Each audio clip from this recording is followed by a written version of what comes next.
ప్రభు యొక్క ఘనమైన నామాన్ని బట్టి ప్రతి ఒక్కరికి వందనాలు చెల్లిస్తూ ఉన్నాను. సామెతలు 1వ అధ్యాయము 10వ వచనం నుంచి కొన్ని వచనాలు ధ్యానిస్తూ ఉన్నప్పుడు, నా కుమారుడా, పాపులు నిన్ను ప్రేరేపింపగా ఒప్పకము, మాతో కూడా రమ్ము, మనము ప్రాణం తీటికై పొంచి ఉందము, నిర్దోషాన్ని ఒకను పట్టుకుంటకు దాగి ఉందము. పాతాళం మనుషులను మృంగివేయినట్లు వారిని జీవంతోనే మృంగివేయుదము. సమాధిలోనికి దిగువారు మింగబడినట్లు వారు పూర్ణ బలముతో ఉండగా మనం వారిని మింగివేయుదము రమ్ము అని వారు చెప్పినప్పుడు ఒప్పకము. పలు విధములైన మంచి సొత్తులు మనకు దొరుకును, మన ఇండ్లను దోపుడు సొమ్ముతో నింపుకొందము. నీవు మాతో పాలువడవే ఇండుము, మన అందరికీ సంచి ఒకటే ఉండునని వారు నీతో చెప్పుదురు. నా కుమారుడా, నీవు వారి మార్గమున పోకుము, వారి త్రోవలేందు నడవకుండా నీ పాదము వెనుకకు తీసుకొనుము. కీడు చేటికే వారి పాదములు పరుగులెత్తును, నరహత్య చేటికే వారు త్వరపడుచుందరు. పక్షి చూచుండగా వలవేటి వ్యర్థము, వారు స్వనాశనమునకే పొంచియుందురు, తమను తామే పట్టుకుంటకే దాగియుందురు. ఆశాపాతులందరి గతి అట్టిదే, దాన్ని స్వీకరించు వారి ప్రాణము అది తీయును.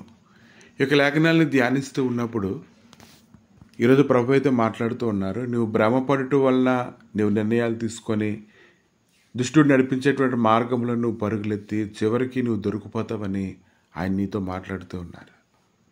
సామెతల 20వ అధ్యాయము 17వ వచనంలో, మోసం చేసి తెచ్చుకున్న ఆహారం మనుషులకు బహుయింపుగా ఉండును, పిమ్మట వాని నోరు మంటితో నింపబడును. కనుక కొద్ది కాలం వరకు ఇటువంటి ప్రేరేపణలకు లోబడి ఇష్టానుసారమైన జీవితం జీవించవచ్చు, కానీ చివరికి అది ఎక్కడికి దారి తీస్తుందని ఏదైనా మనం గ్రహించుకోగలగాలి.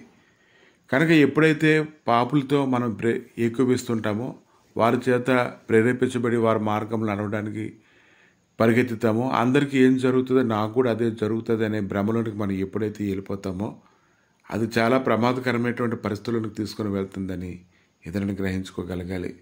మత్తయి సువార్త 26వ అధ్యాయము 15వ వచనంలో, నేను ఆయనను మీకు అప్పగించిన ఎడల నాకేమి ఇత్తరని వారిని అడిగాను. అందుకు వారు 30 వెండి నాణెములు తూచి వానికి ఇచ్చిరి. యోధాకైతే 30 వెండి నాణాలు అతని జీవితంలో గొప్ప సంతోషాన్ని కలుగజేశాయి. ఎంత సంతోషాన్ని కలుగజేశాయి అంటే, తన యొక్క కోరికలు పరిపూర్ణమైనటువంటి స్థాయిలోకి తీసుకుని వెళ్ళడానికి 30 వెండి నాణాలు చాలని అతని హృదయాలు ఆలోచన చేసుకున్నప్పుడు పాపం చేత అతనికి ఎంతో భ్రమ కలిగింది. దానివల్ల అతను ఈడ్చుకుపోబడ్డాడు. అతను అలా ఈడ్చుకుంటూ దుష్టుడు పోతూ ఉన్నప్పుడు అతనికైతే తెలియలేదు, కానీ అలా ఈడుస్తూ ఉన్నప్పుడు అతనికి ఎంతో సంతోషం కలిగించింది. మత్తయి సువార్త 27వ అధ్యాయం 3వ వచనంలో, అప్పుడు ఆయనను అప్పగించిన యోధ ఆయనకు శిక్ష పడగా చూచి పశ్చాత్తాపడి 30 వెండి నాణెములు ప్రధాన యాజకుల వద్దకును పెద్దల వద్దకును తెచ్చి అతడు ఆ వెండి నాణెములు దేవాలయంలో పారవేసి పోయి ఊరు పెట్టుకొనెను. కనుక అతడు ఎంత సంతోషంగా అయితే దాన్ని మొదలు పెట్టుకున్నాడో చివరికి అంత బాధాకరంగా దుఃఖకరంగా తన జీవితాన్ని ముగించుకోవాల్సి వచ్చింది. కాబట్టి హెబ్రీయులకు రాసిన పత్రిక 3వ అధ్యాయం 12వ వచనంలో, సహోదరులారా, జీవము గల దేవుని విడిచిపోవునట్టి విశ్వాసం లేని దుష్ట హృదయము మీలో ఎవరి యందైనా ఒకవేళ ఉండినేమో అని జాగ్రత్తగా చూచుకోండి.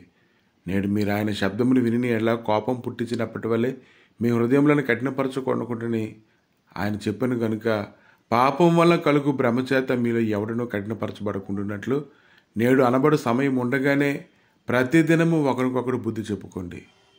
యాలి అనగా మొదటి నుండి మనకున్న దృఢ విశ్వాసం అంతం మట్టుకు గట్టిగా చేపట్టిన ఎడల క్రీస్తులో పాలువారమై ఉందము.